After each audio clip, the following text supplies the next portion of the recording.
جس کا کچھ پتہ نہیں ہوتا. اچھا یہ کوئی یہ نہیں کہ یہاں پہ تنقید کر رہے ہیں، نہیں پوری دنیا میں ایسے ہی معمولاً نہیں ہوتا.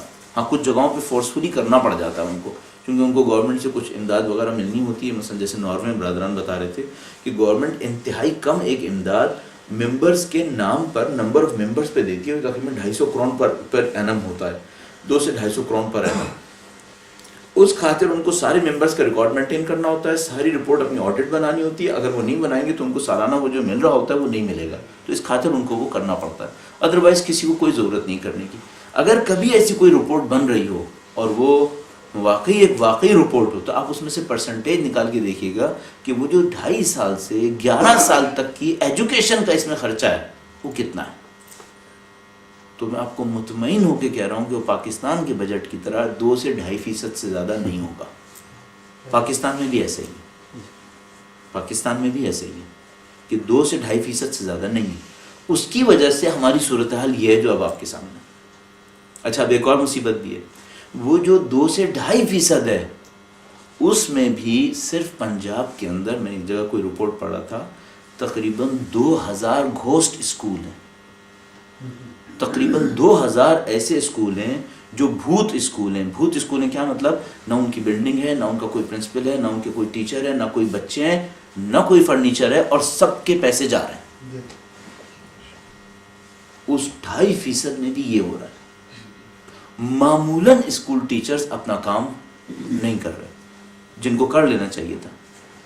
بدقسمتی سے ہماری دینی تعلیم میں بھی یہی ہو رہا ہے کہ جو 2.5 سے 11 سال کے بچوں کے اوپر ہمیں تعلیمی محنت کرنی چاہیے تھی، یا تو اس کا بجٹ ہے ہی نہیں، اور اگر اس کا بجٹ ہے بھی تو کیا ہے، وہ ایک دینیات سینٹر ایک ایسا چل رہا ہوگا جس کو دیکھ کر انسان روئے گا کہ بھائی بچوں کا دینی قتل عام یہاں کیوں ہو رہا ہے. اچھا اب مجھے بتائیے، دنیا کے طے شدہ اصولوں کے تحت اس قوم کے پاس دین نہیں ہونا چاہیے، ایسا ہی ہو بھی رہا، تو اعتراض کس بات کا ہے؟ کیوں اعتراض کر رہے ہیں اس کے اوپر؟ آپ طے شدہ اصول کے تحت اگر زہر کھائیں گے تو اس کے نتیجے موت آنی ہے. طے شدہ اصولوں کے تحت اگر آپ چینی بہت زیادہ کھائیں گے تو آپ کو شوگر کا مرض ہونا ہے. طے شدہ اصولوں کے تحت اگر آپ 2.5 سے 11 سال کے بچوں کو تعلیم نہیں دیں گے تو وہ تعلیم یافتہ نہیں ہوں گے. اب آپ کیسے توقع کر رہے ہیں کہ پاکستان میں مثال کے طور پر 80% لوگ تعلیم یافتہ ہو جائیں؟ نہیں ہو پائیں گے. آپ نے بجٹ نہیں لگایا اس کے اوپر. ایران دنیا کا واحد اسلامی ملک ہے جہاں ایجوکیشن کا ریٹ، لٹریسی ریٹ 90% سے اوپر ہے. ماشاءاللہ. اس کی وجہ ہے کہ انہوں نے ایجوکیشن کے اوپر پیسہ لگایا، اس پیسے کی اکاؤنٹیبلٹی دکھائیے. تو آپ اپنے ملک کی طرح اپنے دین کے ساتھ بھی یہی کر رہے ہیں. اس کے بعد اچھا اب چونکہ آپ پیسہ ہی نہیں لگا رہے اس کے اوپر تو کوئی اس کی ذمہ داری کو بھی نہیں اٹھائے گا. کوئی کیوں اٹھائے گا جب اس کو پتا ہے کہ بھئی اس میں کچھ ملنا ہی نہیں ہے، بلکہ اس کو بھی مجھے بھیک مانگ مانگ کے پورا کرنا پڑے گا. اچھا اب حل کیا ہوگا؟ حل یہ ہوگا کہ ہم میں سے کچھ لوگ مٹیریلی دیوانگی دکھائیں گے، مادیت کے اصولوں کے خلاف چلتے ہوئے دیوانگی دکھائیں گے اور ان بچوں کو ایجوکیٹ کرنا شروع کر دیں گے. دیوانگی میں کیوں کہہ رہا ہوں؟ دیوانگی اس لیے کہ نہ سوسائٹی اس کو اپریشیٹ کرے گی، نہ سوسائٹی اس کو پیسہ دے گی. وہ دیوانگی دکھائیں گے، نہ ان کو پیسہ ملے گا، نہ ان کو عزت ملے گی، وہ پھر بھی بچوں کو پڑھائیں گے. اگر یہ چند دیوانے اپنے کام کو کر گئے تب 25 سال کے بعد آپ کو کچھ دیندار لوگ مل جائیں گے. اور اگر آپ نے نہیں کیا، کچھ دیوانوں نے دیوانگی نہیں دکھائی تو یہ بھی نہیں ملے گا. اچھا پھر آپ کہیں گے کہ بھئی یہ جو لوگ دیندار نظر آ رہے ہیں کیسے ہیں؟ وہ دیندار ایسے ہیں کہ ہر شہر کے اندر 3 سینٹر ہیں مثلا، اور بات بات پہ چوتھا بننا تیار ہے. اور وہ جو تینوں سینٹر ہیں ان تینوں کے اندر بھی ان تینوں سینٹرز کے آئیڈیلز نہیں ہوں گے، ان کے آئیڈیلز نہیں ہوں گے. یہ ہو رہا ہے ہمارے ساتھ. اور آپ خود جانتے ہیں پاکستان میں کیا ہو رہا ہے. دین کے نام پر جو بدترین افراتفری ہو سکتی ہے وہ پاکستان میں ہو رہی ہے اس وقت. اچھا یہ سب کیوں ہو رہا ہے جو میں نے ابھی آپ کی خدمت میں عرض کیا. اچھا اب اس میں ایک اور پہلو بھی دکھاتا چلوں، وہ یہ کہ کچھ لوگ اسی ایج گروپ پر کام کر رہے ہیں دین کے نام پر، لیکن بدقسمتی سے وہ دیندار بنانے کے بجائے دین کے لیے زہر تیار کر رہے ہیں. وہ ایسے بچے تیار کر رہے ہیں جن کے برین واش ہوئے ہیں، جن کے دماغ بالکل ہی الٹے ہوئے ہیں، چاہے وہ کسی بھی فرقے کے اندر ہو.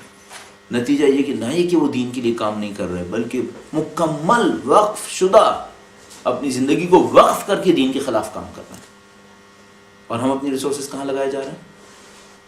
ایک ایسے گروپ کے اوپر اور ایک ایسی چیز کے اوپر. گروپ کا مطلب عمر کا گروپ, اور ایسی چیز جیسے کھانا جس نے ایجوکیشنل رزلٹ نہیں دینا ہے, اس نے ایجوکیشنل رزلٹ نہیں دینا ہے. اب میں چاہوں گا اس کی روشنی میں آپ تھوڑے سے سوال کیجیے گا, ورنہ آپ ادھر ادھر کے سوال کرتے رہیں گے جن سوالات سے بنیادی کوئی مشکل حل نہیں ہوگی, بنیادی کوئی مشکل حل نہیں ہوگی. میرے خیال میں آپ کے ذہنوں میں جو سب سے بڑی مشکلات ہیں وہ یہاں پر ہیں کہ دین کیسے سکھانا ہے, کیسے سیکھنا ہے اور کیسے سکھانا ہے. آپ اس پر آئیے. اب رزلٹ میں کیا ہوگی, جو میں نے اتنا بڑا ڈسکشن کیا آپ کے سامنے اور اس کو حتی الامکان ایکیڈیمک ٹائپ کا کرنے کی کوشش کی, وہ اس لیے کیا کہ میں آپ کی بعض ایسے سوالات سے بچ جاؤں جس سے آپ کی نہ آخرت بنے گی نہ دنیا بنے گی. دین و دنیا کی کسی مشکل کو میں اور آپ ان سوالات کے ذریعے سے حل نہیں کر پائیں گے. تو برائے مہربانی آپ اپنی ذہن کی تمام تر طاقتوں کو دین کے صحیح استعمال کے اوپر خرچ کرنے کی کوشش کیجیے. اچھا, جب صحیح ہوگا تو کیا ہوگا؟ اب میں آپ کی طرف لانے کے لیے اس کو اور کم کرتا ہوں. اگر ہم صحیح کر گئے تو ہم کیا کر لیں گے؟ یعنی اگر ہم نے صحیح دین سکھا دیا, اچھا فرض کریں ہم پرائمری لیول کے اوپر بچوں کو صحیح دین سے آشنائی دے گئے, اور ہمارے پاس اتنے لوگ بھی ہوں جو یہ کام کر سکیں. ابھی تو مشکل ہے کہ ہمارے پاس اتنے بندے بھی نہیں ہیں جو اس کام کو کر سکیں. اگر ہمارے پاس اتنے بندے ہوئے اور ہم نے لوگوں کو یہ سب کام دینا شروع کر دیے اور انہوں نے یہ کام کر دیے اور ہمارے بچے دیندار ہو گئے, تو 25 سال میں کیا ہوگا؟ پھر 25 سال میں یہ ہوگا کہ آپ کی سیاسی, آپ کی معاشی اور آپ کی معاشرتی مشکلات تینوں دین سے حل ہونی چاہیے, جو آپ مطالبہ بھی نہیں کر رہے. دیکھیے, آپ میرے جیسے آدمی سے کیا مطالبہ کرتے ہیں؟ میں بالکل صاف صاف بتا رہا ہوں, سوسائٹی ہم سے کیا مطالبہ کرتی ہے. تو ہم کچھ سرفرے ہیں جو ادھر ادھر ہاتھ مار رہے ہیں, کوئی ضرورت نہیں اس کام کی. سوسائٹی جو بہترین مطالبہ کرتی ہے وہ یہ کہ میں بہت اچھا خطیب بن جاؤں, بس اس سے زیادہ کا مطالبہ نہیں کر رہی ہم سے. لہذا اگر میں پاکستان کا پائے کا خطیب بن جاؤں, کوئی میرے اوپر ایک انگلی نہیں اٹھائے گا کہ اس نے باقی کیا کیا, بلکہ لوگوں کو یہ پتہ ہی نہیں ہوگا کہ باقی کرنا کیا تھا. کوئی نہیں سوال کرے گا. لہذا اگر میں پائے کا خطیب بن جاؤں اور میں نے آپ کی تعلیمی جد و جہد میں کوئی حصہ نہیں لیا تو آپ مجھ سے سوال نہیں کریں گے. اگر میں پائے کا خطیب بن گیا اور میں نے آپ کی معاشی صورتحال کو حل نہیں کیا, آپ مجھ سے سوال نہیں کریں گے, بلکہ اپنے معاش میں سے کاٹ کاٹ کے مجھے دیں گے. اور اگر میں پائے کا خطیب بن گیا اور میں نے آپ کی سیاسی صورتحال کو حل نہیں کیا تو آپ مجھ سے سوال نہیں کریں گے. زیادہ سے زیادہ یہ ہوگا کہ آپ کبھی یہ پوچھ لیں گے کہ آپ بھی کچھ کر رہے ہیں, اس سے زیادہ کا آپ مطالبہ نہیں کریں گے. یعنی آپ کو جو دین سے ملنا چاہیے آپ نے وہ توقع بھی ختم کر دی, آپ نے وہ توقع بھی ختم کر لی. اب آپ ذرا سا اندازہ لگانے کی کوشش کیجئے آپ کیا کرنا چاہ رہے ہیں. تھوڑا سا میں بتا دوں اور تاکہ آپ یہ نہ سوچیں کہ بھائی صرف کوشچنس ختم کریں. اب کیا کرنا کیا چاہیے, جو مجھے سمجھ میں آتا ہے میں آپ کی خدمت میں عرض کرتا ہوں. درود بھیجیے گا محمد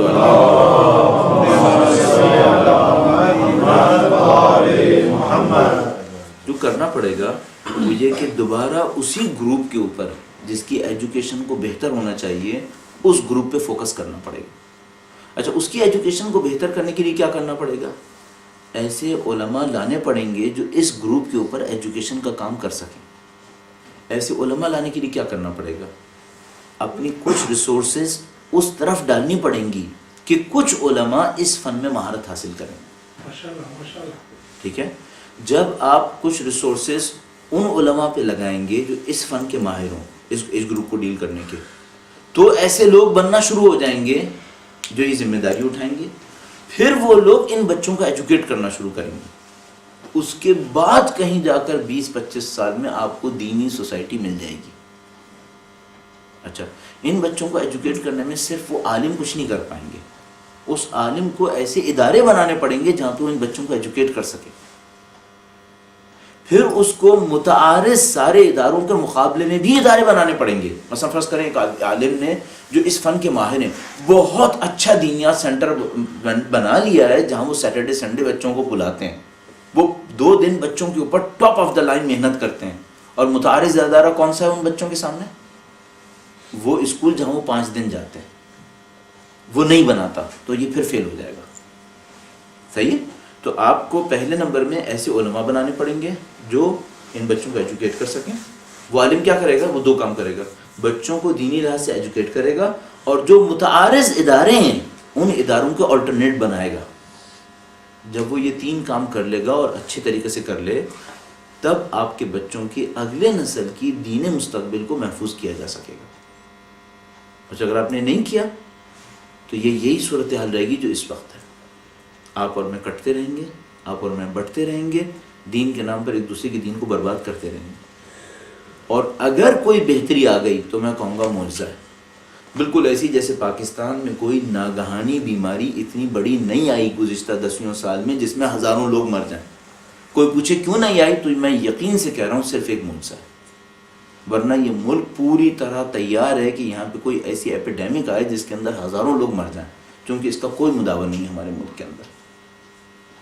ہم نے ایک صاحب سے، اب یہ بالکل ایسی کنارے کی ایک بات ہے، میں نے ایک صاحب سے معلوم کیا تھا جو انہوں نے اس فن کی مہارت پہ کام کیا تھا. انہوں نے اس کے لیے ایک پورا پاکستان کی سطح پہ پروگرام بنایا تھا.